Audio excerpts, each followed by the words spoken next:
Okay, let's dive into this. Welcome to today's Explainer, where we're going on a bit of a journey. We're going to demystify one of the most elusive concepts out there, the architecture of an idea. We're going to break down exactly where business ideas actually come from, how they're put together, and crucially, how you can take those concepts and successfully pitch them to the real world. We've got a lot of fascinating ground to cover today, so let's just jump right in. I want you to just stop and think about this for a second. Where do great business ideas actually come from? Because, let's be honest, pop culture has completely sold us on this myth of the accidental light bulb moment, right? We all picture the lone genius sitting under an apple tree or shooting awake in the middle of the night with a billion-dollar revelation. But looking at the actual data, did you know that over 70% of successful startups ended up pivoting completely away from their original Eureka idea? Yeah, 70%. Innovation isn't just about waiting around for lightning to strike, it is absolutely a process. So before we can build an idea, we really have to establish our baseline here. A business idea is simply a concept for a product, service, or solution that can be used to generate revenue by addressing a market need or problem. Period. It's basically what you plan to sell, make, or do to earn money. But here is the absolute critical part. A good idea has to be feasible. It has to solve a real problem, cater to a clear target market, and honestly, most importantly, it needs to be something you can actually pull off with the resources you have sitting in front of you right now. Now, what's really interesting about this slide is that it represents a massive paradigm shift. Traditional business thinking relies heavily on what we call causation, basically starting with a fixed, rigid goal and trying to predict the future so you can write this perfect, flawless business plan. But researcher Sarah Sarasvathy discovered that expert entrepreneurs use something totally different called effectuation. Instead of trying to predict a wildly unpredictable future, they focus entirely on controlling the controllables. They don't start with some massive pie-in-the-sky goal. They start with their current means and let the idea evolve organically through real-world feedback. Effectuation breaks down into 5 pretty incredible principles, starting with the bird in hand principle. Essentially, look at what you have right now. Who are you? What do you know? And let me ask you directly, who do you know? Your own identity, your skills, and your personal network are your strongest starting points. For example, a graphic designer doesn't need $1 million in venture capital to get going, right?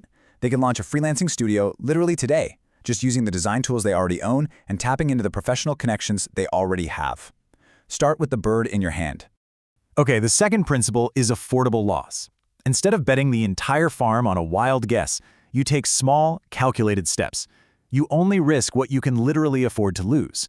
Doing this completely limits your downside, and actually, it encourages experimentation. Think of a software developer wanting to launch a new app.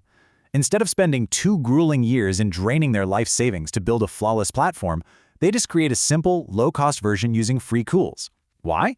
To test if people even care.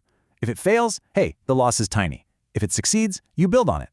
Next up is the crazy quilt principle, and this one is all about building partnerships early on. Look, you don't have to carry the burden of uncertainty entirely on your own shoulders. That's exhausting. Instead, you find self-selected stakeholders who bring their own unique value to the table and you co-create the venture together. Imagine a teacher who deeply understands curriculum design, teaming up with a coder who knows how to build the actual software. Together, they create an online tutoring platform, sharing the risk and stitching their unique skills together, kind of like a crazy quilt. Principle number 4 is a classic one we've all heard in life, just applied to business. The lemonade principle. Yep, when life gives you lemons, you make lemonade. In entrepreneurship, surprises and setbacks are 100% inevitable. But effectual thinkers, they leverage these as opportunities rather than just problems. Think back to the recent lockdowns. A local bakery is suddenly forced to close its doors to foot traffic. That is a massive setback. But instead of just folding, they pivot. They start delivering DIY cake baking kits to families stuck at home. And suddenly, they're actually more successful than they were before the crisis even hit. Finally, we have the pilot in the plane principle. And this really wraps up Sarasvathy's entire theory beautifully. The future isn't something you predict, it is something you make. As an entrepreneur, you are the pilot. You don't just sit back in economy and let market trends blow you around. You create opportunities by acting, adapting, and taking serious initiative in uncertain markets. It's like a student who builds a simple productivity app for their classmates and then literally steers the plane to scale it up as demand grows. You're in control. Let's move to and see how this builds into our next section, Drucker's innovation opportunities through systematic observation. So we're shifting gears a bit from the internal focus of effectuation over to the outward-looking, systematic discipline developed by the legendary Peter Drucker. Now, Drucker firmly believed that entrepreneurship is a discipline. It's not magic, it can be learned and practiced. In his view, ideas don't just magically appear from inspiration, they come from systematically observing the world around you. He mapped out 7 key sources for identifying business ideas, and as you can see, divided them into 2 categories. On the left, we've got internal sources. These are things happening right inside your own enterprise or industry, like unexpected events, incongruities, process needs, and market changes. Then, on the right, we have external sources. These are massive shifts in the outside environment, like demographic changes, shifts in public mood, or brand new scientific knowledge. Let's zoom in on that first internal source, unexpected events. Sometimes a total failure or even a surprise success that you absolutely never planned for turns out to be a gold mine. For example, imagine a company making a really basic cleaning soap. Suddenly, they notice a huge spike in sales. Why? Well, it turns out customers are discovering the soap actually works wonders as a skin treatment. Now, a traditional, rigid company might just ignore this because, well, it wasn't in the business plan. But an innovative company? They analyze this unexpected success and pivot to launch a highly profitable skincare line. And this brilliantly illustrates one of Drucker's most predictable external sources, which is demographic changes. Look, demographics, meaning shifts in population age, gender, income, or education, these are undeniable facts. If you look at the data and see an aging population, you really don't need a crystal ball to figure out what's going to happen next. An aging population directly translates to a massive increased demand for things like home care services, specialized medical devices, and accessible transportation. Looking outward at these big trends practically hands you business opportunities on a silver platter. All right, moving fast into our final critical section, perfecting your pitch and taking your idea to the world. Okay, so you've got this brilliant, totally feasible business idea. Awesome. Now you actually have to take this idea out of your head and sell it to the real world. The very first thing you need to realize here is that not all pitches are created equal. Your strategy has to adapt to your audience and your environment. So, if you casually bump into someone at a conference, you're going to use an elevator pitch, a snappy 30 to 60 second quick overview designed purely to spark interest. But if you're standing in a boardroom, sweating it out, trying to raise capital from venture capitalists, you transition to an investor pitch, which runs maybe 5 to 15 minutes and gets deep into the financials. Or if you're just trying to win over a new client, you use a sales pitch.